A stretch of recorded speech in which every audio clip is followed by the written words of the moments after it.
All right, Batch 2 Business Data Analytics trainees, welcome. In this explainer, we're going to dive into the other half of your toolkit. You know, the skills that go way beyond just the code and the algorithms, the stuff that really defines your career and your impact. So let's jump right in. It's a great question to start with, right? And honestly, the answer might surprise you. It's not just about who can master Python the fastest or build the most complicated dashboard. No, it's really about understanding the world you work in, the real-world impact you have, and the value you're actually creating. So first up, let's talk about safety.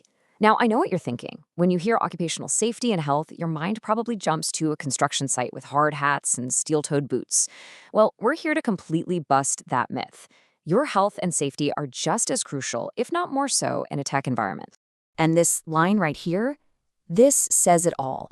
Your data lab, and that could be a corner office or just your desk at home, it has its own unique set of risks.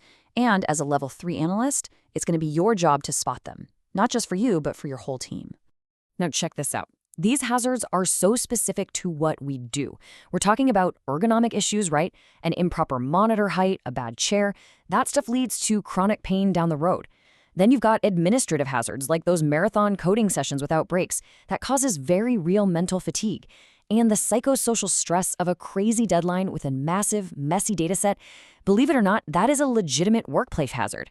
Okay, so you're probably wondering, how do we as data people actually quantify something like mental fatigue? You can't just plug that into a spreadsheet. But its effects, they are absolutely measurable. And this is exactly where professional OSH metrics come into play. And here is where it all connects back to the business. The key metric we're talking about is absenteeism. See, when poor ergonomics lead to back pain, or when that high stress leads to total burnout, what happens? People miss work. And for a business, that is a direct, measurable hit to productivity and, you guessed it, the bottom line. It's all connected.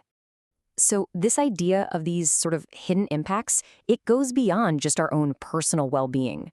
Let's move on to our second big area, sustainability. It is so easy to think that our work is purely virtual, just kind of floating around in the cloud. But the truth is, our digital world has a very real, very physical environmental footprint. Just think about it for a second. Every single complex query you run spins up servers that are chugging real energy. And that contributes to a carbon footprint that smart companies are now tracking like crazy.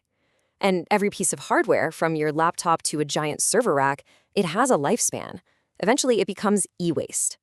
As the people who are driving this whole digital engine, we have a unique responsibility and a huge opportunity to be part of the solution. And here's the really powerful part.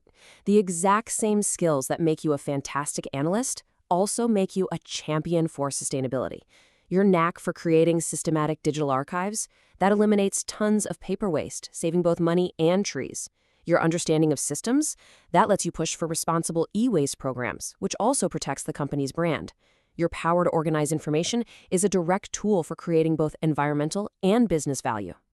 Which brings us to our third and final pillar, thinking like an entrepreneur. Now, this isn't just for startup founders or the CEO. To be truly effective, especially when you're working with small and medium-sized businesses, you have got to understand their mindset. You have to think like an owner. I mean, just look at how your core skills directly solve the biggest headaches for a small business. They struggle to find new customers, while you can run a niche marketing analysis to find their absolute perfect audience. They worry about every single dollar. You can use your skills for budgeting and internal controls to make sure their data projects are actually profitable. See? You aren't just an analyst, you are a strategic partner. And that means you have to think about quality control. Seriously, the dashboard or the report you deliver, that is your product. Does it meet the client's needs? Is it clear? Is it accurate? Is it actionable? A business owner is depending on your product to make decisions that could make or break their company. So, we've seen how a truly great analyst's influence stretches from their own desk to the environment and right into the very heart of business strategy. These aren't just separate ideas floating around, they are all connected. So now, let's pull it all together and talk about how you're going to put this into practice, like right now. This right here, this is the goal, the 360-degree analyst. We're talking about someone who is not only technically brilliant, but who also makes sure their work environment is safe, their impact is sustainable, and their insights are driving real business growth. This is the professional that you are all becoming. Okay, so here's your first step. For your next assignment, Task Sheet 3.1-1, you are going to become an OSH inspector for your own desk. I want you to observe your setup, really look at it, identify at least one genuine ergonomic hazard. Is your monitor too low? Is your chair killing your back? Document it. This isn't just theory anymore. It's your first practical step to becoming that 360-degree analyst.